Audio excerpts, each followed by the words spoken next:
नमस्कार, आपका स्वागत है। आप देख रहे हैं NC24 मीडिया। विश्व का सर्वश्रेष्ठ न्यूज नेटवर्क अंकित कुमार कानपुर मंडल क्राइम संवाददाता के साथ में। आज हम कानपुर नगर में आए हैं। ये एक सुरहार ग्राम सभा है और इसका ब्लॉक जो है कल्याणपुर है। ये सदर तहसील कानपुर में लगता है, जिला कानपुर नगर। तो यहाँ पे एक समाज सेवी हैं बलराम सिंह यादव। तो इनसे हम अपने चैनल के माध्यम से एक प्रेस वार्ता करेंगे, क्योंकि ये समाज सेवी हैं और पिछली बार प्रधानी का चुनाव इन्होंने लड़ा था। उस प्रधानी के चुनाव में 705 वोट इनको मिले थे, जबकि इनके ग्राम में 7 ग्राम लगते हैं इनके ग्राम सभा में, और 3600 के समथिंग वहां का वोट बैंक है, जिसमें 70 वोट इनका अनवैलिड था और 705 वोट इनको मिले थे। आगामी प्रधान पद के प्रत्याशी भी हैं भैया जी। और हमने देखा था वर्तमान प्रधान जो वहां पे हैं, उन्होंने गांव में कोई काम नहीं करवाया। काफी लोग समस्या से जूझ रहे हैं। वो अपने चैनल के माध्यम से हम आप लोगों को दिखाएंगे कि क्या क्या समस्या है। कहीं पे कोई को शौचालय नहीं मिल पाए हैं, तो किसी को आवास नहीं मिल पाए हैं, तो कहीं नालियां टूटी पड़ी हैं और कहीं नालियों में बलवा भरा पड़ा है, और ना ही कहीं कहीं पे गलियों में कोई इंटरलॉक हुआ है। तो ये हम समाज सेवी जो बलराम यादव हैं, इनसे हम थोड़ा सा पूछेंगे कि आपका क्या सहयोग रहेगा यदि आप वहां पे प्रधान बन रहे हैं। तो किस तरीके से इस जनता के दुख को, इस लाचार जनता के दुख को वोट बैंक हासिल करने के बाद आप क्या कार्य करेंगे, आपको क्या जनता का संदेश है? नमस्कार, कृपया अपना नाम बताएं। मेरा नाम बलराम यादव समाज सेवी है जी।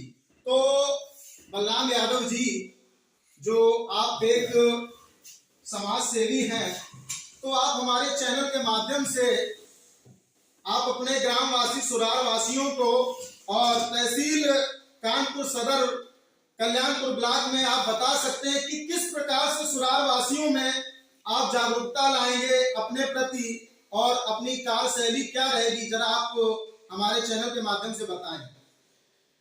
बहुत बहुत धन्यवाद आपको। आज आप मेरे ऑफिस आए हुए हैं और आपके चैनल के माध्यम से हम अपने सभी सुरार के सम्मानित लोगों को एवं पूरे जिले के कानपुर नगर के सभी लोगों को नव वर्ष की हार्दिक बधाई एवं शुभकामनाएं देते हैं और सभी के उज्जवल भविष्य की कामना करते हैं। इसके साथ आपने बहुत अच्छा प्रश्न किया है कि जो पंचायत में लोग वोट तो लेने के बाद में फिर भूल जाते हैं जनता को। देखिए, कई मरतबे ये होता है कि चुनाव के पहले जो प्रत्याशी होते हैं वो पैर भी छूते हैं, हाथ भी जोड़ते हैं और वादे करते हैं, लेकिन जब उनको उनका पद मिल जाता है तो उस पर वो कार्य नहीं करते हैं। ऐसा हम नहीं, ये आपके ग्रामवासी कह रहे हैं। सही बात है आपकी। आपने जो सर्वे किया है बिल्कुल सही बात है। ये जनता असल में हमारे क्षेत्र की गांव की जनता कुछ भोली वाली जनता होती है। वो कुछ चंद समय के लिए बहक जाती है और उसमें अपने 5 साल खराब हो जाते हैं उसके। अभी हमारे पास इतनी ज्यादा वहाँ पे लोग किसान परेशान है कि रात में इतनी सर्दी पड़ रही। आप भी इस समय मेरे ख्याल से रात में जब कोहरा गिरता है, इतनी सर्दी होती है तो घर के बाहर निकलने का मन नहीं होता है। और इस समय रात में मेरे पास फोन आते हैं, 11 बजे रात में फोन आते हैं कि भैया बहुत जानवर परेशान कर रहे हैं, इसके लिए कोई व्यवस्था करिए। तो गौशाला हमारे पंचायत में नहीं है। वहाँ के लोग इतना परेशान रहते हैं। एक पड़ोस की पंचायत है, एक राजेश ठाकुर हैं प्रधान है, बेचारे वो बहुत मदद करते रहते हैं। हम जब भी होता है रात बिरात उनको फोन करके उनके यहाँ गाय भिजवा देते हैं कि भैया आप यहाँ पे अपने गौशाले में रख लो, तो कम से कम हमारे किसानों को राहत मिल जाए, वो भी चैन की नींद सो सके घर में। दिन में सब काम करते हैं, दिन में अपना ड्यूटी किए, दूध का काम किए किसान, और रात में फिर खेत रखा रहे। कितने समय सोएंगे वो, कितने समय अपने बच्चों से बैठेंगे, बात करेंगे। अच्छा जी।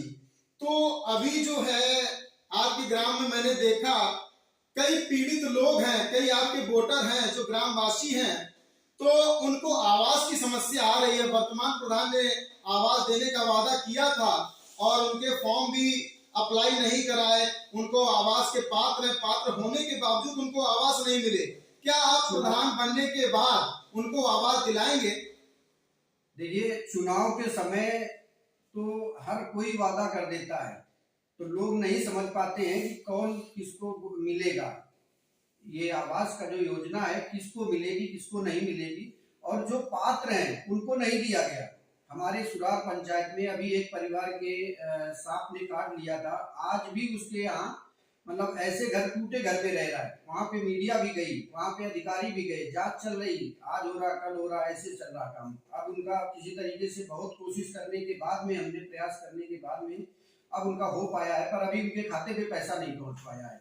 और रही बात सफाई की, तो पूरे 5 साल में आपने खुद देखा है, वहां पे लोगों से भी बात की है, पूरे 5 साल में सफाई कर्मी किसी गांव में, आप खुद जाके पता करवा लीजिए कि किसी गांव में सफाई कर्मी क्या 5 साल में पहुंचे हैं कि नहीं पहुंचे हैं। कोई भी सफाई कर्मी नहीं पहुंचता है। देखिए, जो वर्तमान प्रधान है वहां पे एक युवक को सांप काटता है और उसके पास आवास भी नहीं है, उसको आवास दिलाने का कार्य ग्राम प्रधान का है। वो कार्य ग्राम प्रधान नहीं कर रहा है, बल्कि ये समाज सेवी हमारे बलराम यादव जी हैं, वो कर रहे हैं। देखिए किस तरीके से करप्शन वर्तमान ग्राम प्रधान सचिव के साथ मिलकर कर रहा है और वहां पे उसको आवास नहीं दे पा रहा है। ये देखिए डबल इंजन की भाजपा सरकार में जो आला अधिकारी बैठे हैं, किस तरीके से कुंभकर्ण की नींद में सो रहे हैं। ये सिर्फ वोट बैंक बढ़ाने के टाइम पे आ जाएंगे, अभी चुनाव लगा हुआ है और चुनाव के टाइम पे बरगलाएंगे और वोट मांगेंगे, वोट मांग के सत्ता में आते ही फिर से कुंभकर्ण की नींद में सो जाएंगे। देखिए समाज सेवी जो हैं वर्तमान में प्रधान भी नहीं है, आने वाले समय में ये प्रधान पद के प्रत्याशी हैं और इस समय समाज सेवी हैं। ये देखो उस कार्य को आगे बढ़ा रहे हैं, सभी की मदद कर रहे हैं, लेकिन वर्तमान जो ग्राम प्रधान है उसको इस चीज की कोई भनक नहीं है। यदि अगर भनक है तो वो क्यों सोया हुआ है? तो बलराम जी, अभी आपने उसको आवास के लिए आपने उसकी मदद की, तो इस तरीके से लगता है कि जनता आपका सहयोग करेगी। जनता, देखिए पिछली बार हम जब वहां पहुंचे थे तो जनता ने हमें इतने कम समय में जो प्यार दिया है, और हम रनर रहे, सेकंड पोजीशन पे आए, और वहां पे वहां की जनता जो जिसने भी वोट हमको नहीं दिया था वो भी बेचारे आके हम लोगों से कहते हैं कि भाई हमसे बड़ी गलती हुई है, और अगली बार अब की तो भैया पूर्णतया मतलब 7 गांव लगते हैं। तो जो जनता को आप संदेश दे रहे हैं कि हम जब प्रधान बन जाएंगे तो उसका सहयोग करेंगे, तो किस प्रकार से आप सहयोग करेंगे?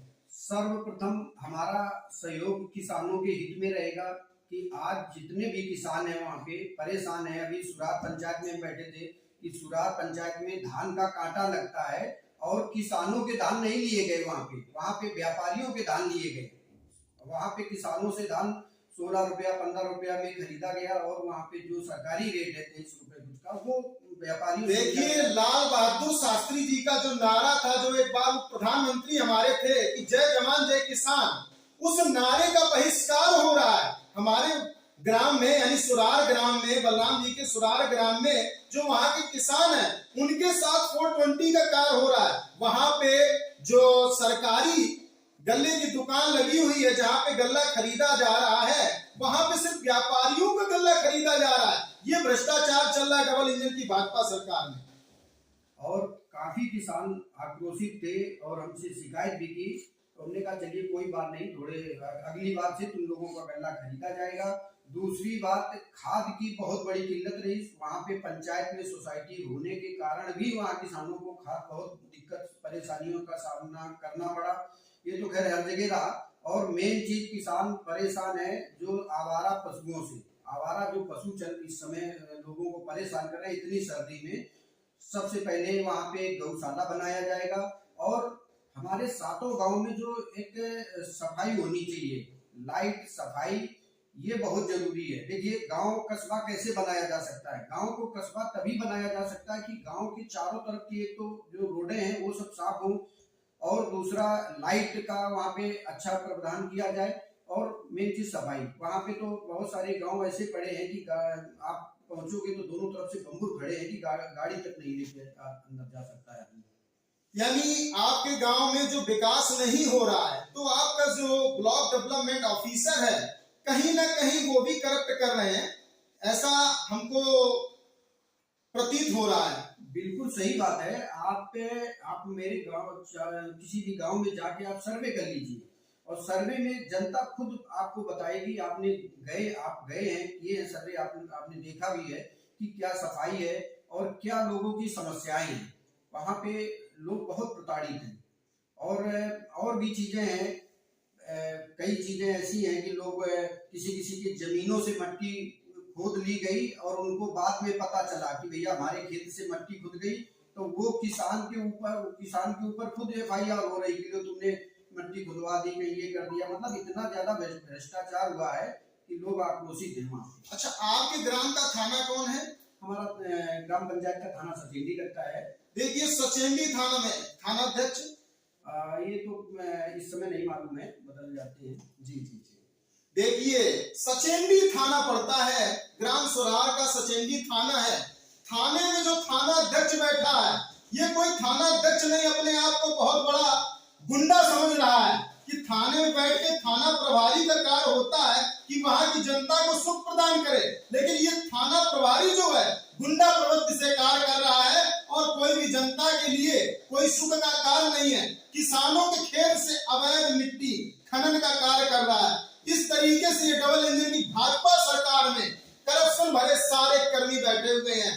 इस सरकार का तोड़ किस प्रकार से होगा ये तो हमारे भारत के वासी ही बता सकते हैं, जो वोटर हैं वो बता सकते हैं कि केंद्र में भी है और प्रदेश में भी है, लेकिन इसको कोई इस चीज का ख्याल नहीं है और सारे के सारे पुलिस विभाग हो चाहे राजस्व विभाग हो, सभी को सिर्फ करप्ट बैठा के रखा है। इन्होंने 2014 में वादा किया था कि मैं भ्रष्टाचार मुक्त सरकार बनाऊंगा, लेकिन अभी भी 2026 चल रहा है वर्तमान में और 2027 में फिर से चुनाव होने वाले हैं, लेकिन ये करप्शन को रोक नहीं लगा पा रहे हैं। अभी तक आप देख रहे थे कैमरामैन रामकिशोर के साथ अंकित कुमार, कानपुर मंडल संवाददाता NC 24 मीडिया, कानपुर, उत्तर प्रदेश, भारत।